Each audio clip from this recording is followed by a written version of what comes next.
oko Nigeria me wa odi den e buy or buy ya kwantu obe to 2 years na me ko ha ko ye he lacks negotiation skills because or you arrogant. No. You can't submit to people that Just. That is my opinion. No, arrogant in India. I am opinion. I won't take it. Welcome to the Political Rant with me, The Voice, right here on Ghana and MTV. Please like, comment, subscribe, share, turn on the notification so that anytime videos of this nature are uploaded, you'll be notified. A peacocking, you are arrogant. Your microphone is off. Thank you. Your microphone. You can't off my microphone. Your microphone. Your microphone. Where Friday? Please, but we are here to educate, to inform, and to entertain. By certain arrogance and such words there, please.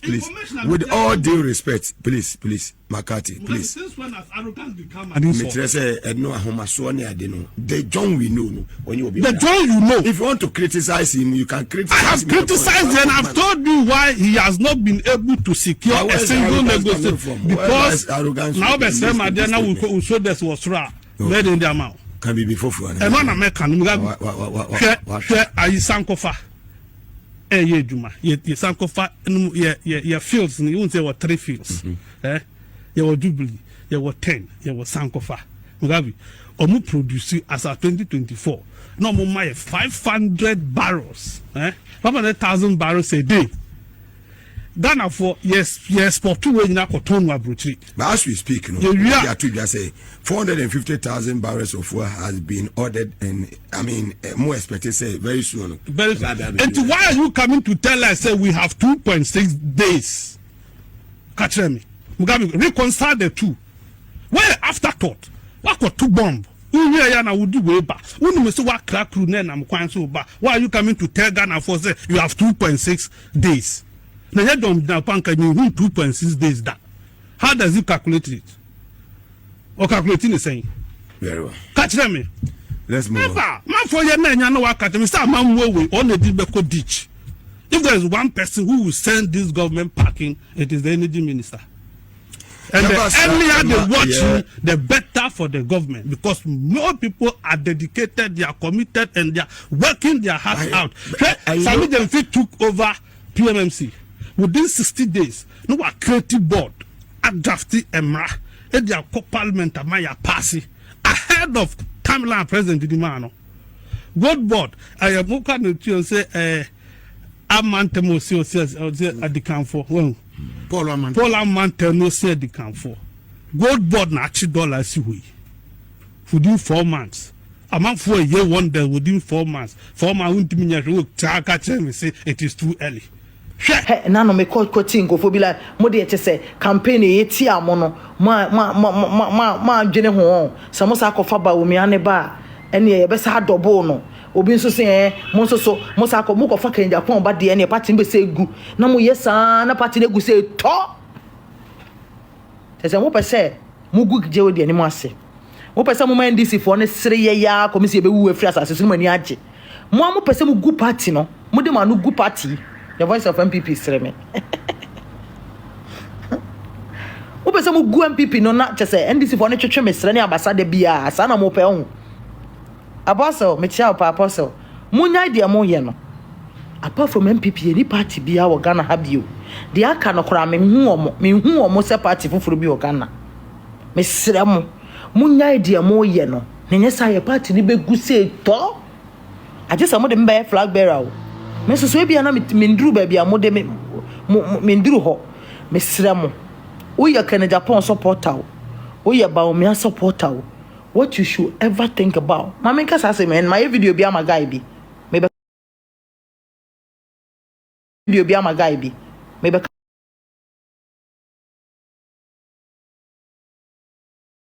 video bia ma guy bi me be radio umpa ni ka this bank say me nche mo NPP ni mo ma adwene mo say ye toma flag bearer bia na ye lose power flag bearer na lose more than ye wo ma ye wase osa isangra topa for no mo revise mo note ati aba we ye lose ye no nyansani bia be hu se omo di party na ni na mo bia ni wo be kwatia no yes sangra to pa for your was here de yena defeat ne ba ye no just suffer ye pa ronya nan mu a me ni se omo a Dr. Bawumia especially na no ye flag bearer no ya wadwen o se olusi ye no eye wono na akose so much. Of course everybody wants to be president, including the ones who feeling no, but the truth of the matter is the opposition na ye call ye no bibi any ho a wo pese wo to a wontimi nto kuro bi any ho a wo pese wo koso wontimi nkoso enimonyam ne di bi any ho a wo pa wonya ya ka me ne umienu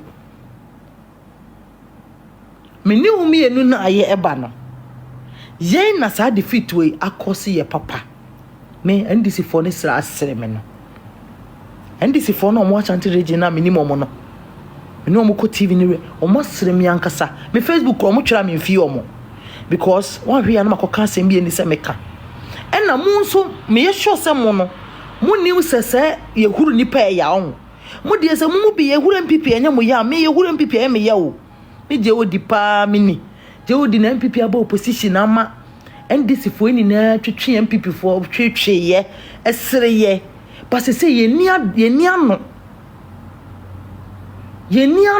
ye ntimi nkasa because who opposition or show say weak tis a more bien mo se flag bearer o se hwan ne ko opposition a ye kan bebre a unia media ni aka me papa opposition e ba ye no me da kura me nso da ye opposition e ba ye ma yare san me se ye o power kura me na ma me ko campaign na me nyare sei opposition e ba ye every 2 weeks bia me ho fa me nim so mo designing tuntum bia o opposition e be opposition e be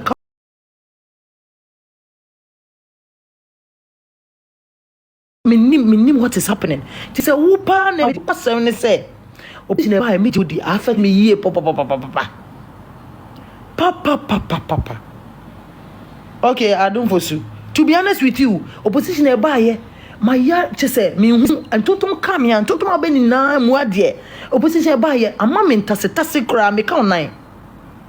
Obi a me nim ne kra me hu ne sa because opposition we who and how me dey ha me. To be honest with you, opposition ama me migraine, ama me malaria, chese bibia ama me bi.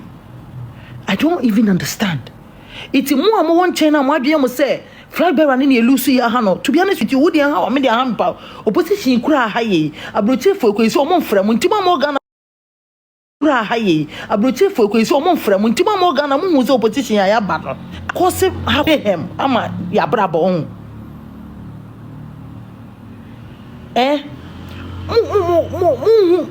Mu ni aboya reformable MPP for na mu bi wo mu na still na mo ye no ma mo pese de ye 2028 and beyond control opposition no mo hwe ya me kese ma brabo because na ma hu se mo me ye die nyem ye die ma hu se mo ankasa nkura na mo ye nyanka na mo ye die nyem ye die wisi ama me fo mo ye ayifo no widow fo no ma hu se o masam nyam asem munye very careful na mo hu se your life matters to see how. Your life matters. To be honest, JOD particularly, my life matters to say because if you don't come to power,